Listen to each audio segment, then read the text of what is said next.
Welcome to the Old Spice post-game report. I'm Julie Alexandria here with Sundance and DMAC.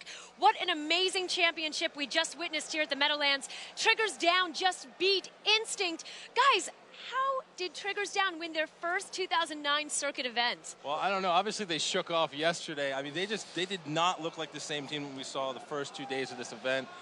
They came out, SK was very motivated to win, and they basically just outplayed everybody. And the thing is, they made it hard for themselves. They had to go through a lot of the top teams, so they were definitely had their A game here on Sunday. But was this expected?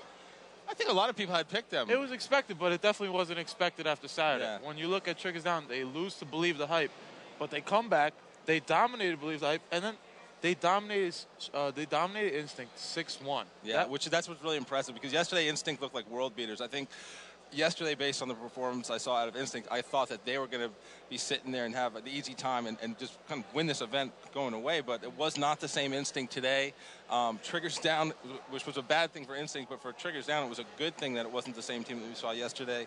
I mean, you know, there's so much talent on that team that a lot of people on the website, a lot of people in the forums said that they're favorites to win, but you know, I thought they imploded yesterday. I thought we heard some people saying that maybe, you know, only Hines was doing objective, but they turned that around. I saw Hysteria doing a lot of objective work today, and I got to say, I think maybe this brought them a little closer together, because it was their first event together. They hadn't played at an event together, and they maybe were a little nervous, but it seemed to click today somehow. This is only going to get the ball rolling for the rest of the season.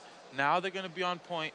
Next time at Columbus, watch, they're going to have that swagger of a champion. That's true.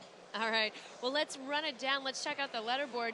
We have Triggers Down, the champions, Instinct, Believe the Hype, number 4, Straight Rippin, followed by Final Boss, number 6, Heaven and Earth, number 7, Status Quo, number 8, Carbon.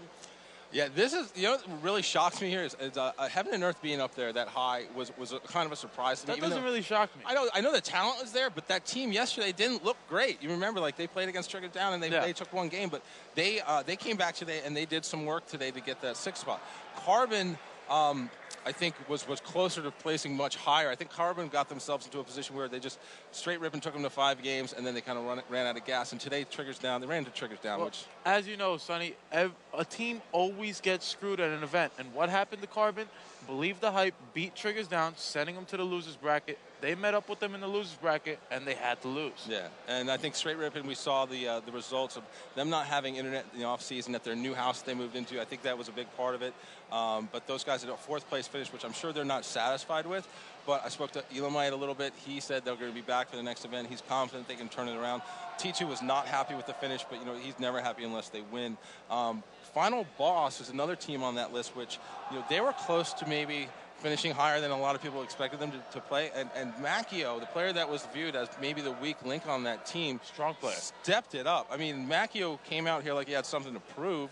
And I got to tell you, if they might click a little bit for Columbus. I think they maybe now have a little bit of confidence. They realize that they were one series away from really, you know, being in finishing the top 3. So, which is what you want every time out. Is you want to be top 3 if you're one of those top. How about Status Quo? You look at Status Quo. They put so much time, so much effort. Like I said, they went to everyone's house over the offseason. They dominated every single team, yet they ended up with a disappointing 7th place.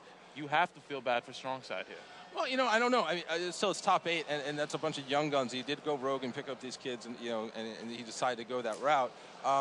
I hope they stay together, because I think actually all those lands, you know, and the fact that they were dominating the lands is great, but when you come to an event, it's a different vibe. And those young kids, again, if this gives them a chance to kind of get some confidence in their gameplay, then maybe they can jump up a few spots. The team that I want to focus on a little bit here is Believe the Hype, though. I mean, honestly, last year I got a lot of grief for saying Believe the Who. You people don't understand what being ironic is, or, you know, but it was a kind of making a play on the name.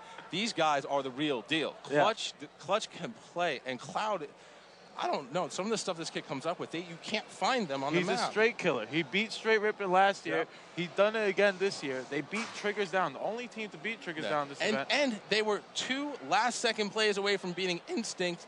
The flag was on the platform. They couldn't cap it. And then in the last 3 seconds of that ball game, Instinct got the ball and got the lead. So Believe the Hype could have won this event had a few things gone differently. But I also look at that team and I say, everyone said, oh, they're online warriors. Not anymore. These guys are a real deal team. The only thing that worries me about Believe the Hype is last year at Meadowlands, we saw Classic come and take a second place spot because not a lot of teams knew how they played. Not a lot of teams knew their aggression. Yeah. Then later in the season, they kind of fell off. If Believe the Hype could keep with their aggression, they have to keep it going, you know? Yeah, I think the other thing with that is that the only argument I make is that last year it was Halo 3, that was the first Halo 3 event, right? Nobody knew how to play the game, to be honest. The strategies that evolved over the season definitely took leaps and bounds after that first event. People learned how to play the game. Believe the Hype has had a season of tournament play. You know, his name's Hines Online, Cypher, the Canadian guy who's been to 2 events now, with Toronto being his last one, and this was fantastic, and you know, he's a tremendous player, but that team is the real deal, and I think they're only going to get better, honestly. I expect them to do just as well in Columbus, if not a little bit better. I hope so.